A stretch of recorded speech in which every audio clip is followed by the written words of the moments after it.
മറ്റൊരു ബിഗ് എക്സ്ക്ലൂസീവിലേക്ക് നമ്മൾ പോവുകയാണ്. നികുതി കുറച്ചുള്ള സർക്കാരിന്റെ മദ്യനയത്തിനെതിരെ രൂക്ഷ വിമർശനവുമായി മലങ്കര ഓർത്തഡോക്സ് സഭ.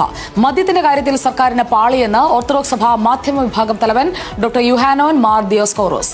മദ്യനിലപാടിൽ സർക്കാർ വെള്ളം ചേർത്തു, എത്രയും പെട്ടെന്ന് തിരുത്തുന്നതാകും നല്ലത്. ഓപ്പറേഷൻ തൂഫാൻ നടപ്പിലാക്കിയവർ തന്നെ ഇങ്ങനെ ചെയ്യുന്നത് വിരോധാഭാസമാണെന്നും ഡോക്ടർ യുഹാനോൻ മാർ ദിയോസ്കോറോസ് പറഞ്ഞു. മലങ്കര ഓർത്തഡോക്സ് സഭ മാധ്യമ വിഭാഗം തലവൻ ഡോക്ടർ യുഹാനോൻ മാർ ദിയോസ്കോറോസ് ചേരുകയാണ് ബിഗ് ടിവിയോടൊപ്പം. സർക്കാർ ഒരു മദ്യനയം നടപ്പിലാക്കി. നേരത്തെ തന്നെ മദ്യനയവും മദ്യത്തോടും കൃത്യമായ നിലപാട് സ്വീകരിച്ചതാണ് സഭ. എന്ത് തോന്നുന്നു ഇപ്പോൾ? സഭയ്ക്ക് എപ്പോഴും ഒരു നിലപാടേ ഉള്ളൂ മദ്യനയം സംബന്ധിച്ച്. കേരളത്തെ മുഴുവൻ മദ്യ മയക്കുമരുന്ന് ലഹരി വിമുക്തമാക്കി മാറ്റണം എന്നുള്ളതാണ് സഭയുടെ നിലപാട്. അതിനുവേണ്ടി സഭ കഠിനമായി അധ്വാനിക്കുന്നുണ്ട്, തുടർന്നും അധ്വാനിക്കും. സർക്കാരിൻ്റെ ഇപ്പോഴത്തെ പുതിയ സർക്കാർ വന്നപ്പോൾ മറ്റു കാര്യങ്ങളൊക്കെ ഒരുപാട് നല്ല കാര്യങ്ങൾ ചെയ്തുവെങ്കിലും മദ്യനയത്തിൻ്റെ കാര്യത്തിൽ എവിടെയൊക്കെ പാളി എന്നൊരു തോന്നലാണ് സഭയ്ക്ക് ഉള്ളത്. ഒരു സ്വല്പം വെള്ളം ചേർത്ത് ഒരു മദ്യനയം രൂപീകരിച്ചോ എന്നൊരു സംശയം കാണുന്നുണ്ട്. അത് ബഹുമാനപ്പെട്ട കേരള സർക്കാർ തിരുത്തുന്നത് തന്നെയാണ് തുടക്കത്തിലേ നല്ലത് എന്നുള്ളതാണ് സഭയ്ക്ക് ഇത് സംബന്ധിച്ചുള്ള നിലപാട് എന്നുള്ളതാണ് പറയാനായിട്ടുള്ളത്. ഓപ്പറേഷൻ തൂഫാൻ അടക്കം സർക്കാരിൻ്റെ ലഹരി വിരുദ്ധ പ്രവർത്തനങ്ങളിൽ പരിപൂർണമായി പിന്തുണ പ്രഖ്യാപിച്ചു സഭ. ആ ഇടക്കാണ് സർക്കാരിൻ്റെ തന്നെ ഭാഗത്ത് നിന്ന് ഇത്തരത്തിലൊരു ഒരു നികുതി കുറച്ചുകൊണ്ടുള്ള തിരിച്ചടി ഉണ്ടാകുന്നത്. പ്രതീക്ഷിച്ചില്ലോ?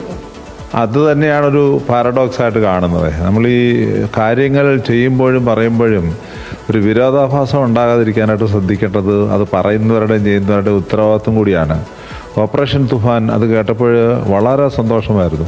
സഭയ്ക്ക് മാത്രമല്ല, സമൂഹത്തിന് മുഴുവൻ, സാധാരണ ജനത്തിന് മുഴുവൻ വളരെ സന്തോഷമായിരുന്നു. അതിൽ പ്രിയപ്പെട്ട ആഭ്യന്തരമന്ത്രിയെ എല്ലാവരും നല്ലതുപോലെ അഭിനന്ദിക്കുകയൊക്കെ ചെയ്യുന്നുണ്ടായിരുന്നു. എന്നാൽ അതേസമയം തന്നെ അതിനൊരു വിരോധാഭാസമായിട്ടാണ് ബഡ്ജറ്റിനകത്ത് ഇങ്ങനെയൊരു പരിപാടി ചെയ്തിരിക്കുന്നത്. അപ്പോൾ നമ്മൾ ഈ രണ്ട് കാര്യം കൂടെ എങ്ങനെ ചേർന്ന് പോകുന്നതെന്നുള്ളത് ഒരു ചോദ്യമായിട്ട് ഇങ്ങനെ നിൽക്കുകയാണ്.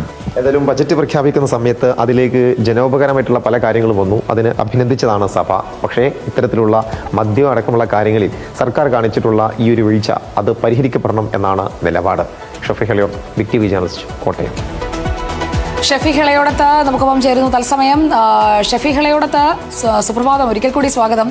നികുതി കുറച്ചുകൊണ്ടുള്ള സർക്കാരിന്റെ മദ്യനയം ഇങ്ങനെ വെള്ളം ചേർക്കുന്നത് എന്തിനാണ് എന്ന് നേരിട്ട് ചോദിക്കുകയല്ലേ ഇപ്പോൾ ഓർത്തഡോക്സ് സഭ?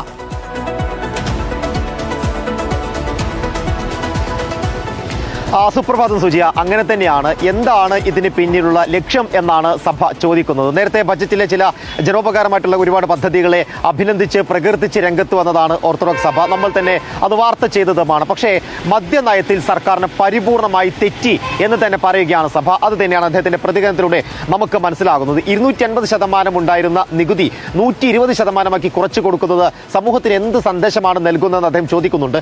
ഇത്തരത്തിൽ ലഹരിശാലകൾ കൂടുതലായിട്ട് കൊണ്ടുവരാനും സ്കൂളുകളിലടക്കം ഇത് ലഭ്യമാക്കാനാണോ സർക്കാർ ശ്രമിക്കുന്നത് എന്നൊരു ചോദ്യം കൂടി അദ്ദേഹം ഉയർത്തുന്നുണ്ട്. ഓപ്പറേഷൻ തൂഫാൻ നടപ്പിലാക്കി സംസ്ഥാനത്തൊട്ടൊക്കെ വലിയ തോതിൽ പരിശോധന നടന്നു. അതിന് സഭ തന്നെ പരിപൂർണമായി പിന്തുണക്കുകയും ചെയ്തു.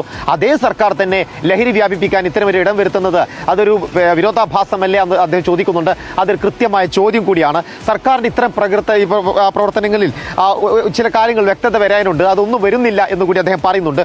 വളരെ വേഗത്തിൽ ഇത്തരം നയങ്ങൾ തിരുത്തുന്നതാകും നല്ലത് എന്നുള്ളൊരു മുന്നറിയിപ്പ് കൂടി നേരത്തെ നിന്നിട്ട് KCBC അടക്കമുള്ള ആളുകൾ സർക്കാരിന് ഈ മദ്യനയത്തിനെതിരെ നേരത്തെ തന്നെ രംഗത്തെത്തിയതാണ്. ഇപ്പോൾ മലങ്കര ഓർത്തഡോക്സ് സഭ കൂടി പരസ്യമായി രംഗത്ത് വരുന്നു. ഇനി പ്രതിഷേധമാണെങ്കിൽ ആ പ്രതിഷേധത്തിന് മുന്നിൽ സഭയുണ്ടാകും എന്ന കൃത്യമായ ഒരു മുന്നറിയിപ്പ് കൂടി അദ്ദേഹത്തിന്റെ ഈ വാക്കുകളിൽ നിന്ന് ലഭ്യമാകുന്നുണ്ട്. തിരുത്തേണ്ടതാണ്, അത് തിരുത്തുക തന്നെ വേണമെന്ന് പറഞ്ഞു വെക്കുകയാണ് സഭ. സുജിയ. ഓക്കെ, വിവരങ്ങൾ നൽകിയത് ഷഫി ഹെളയോടത്താണ്. അപ്പോൾ എല്ലാവരും വിമർശിക്കുമ്പോൾ മാറ്റം വരുത്തുമോ VD സതീശൻ എന്നറിയാൻ നമുക്ക് കാത്തിരിക്കാം. മുന്നണിക്കകത്തുനിന്ന്, പുറത്തുനിന്ന്, സഭയിൽ നിന്ന് എല്ലായിടത്തു നിന്നും വരുന്നുണ്ട് അടി.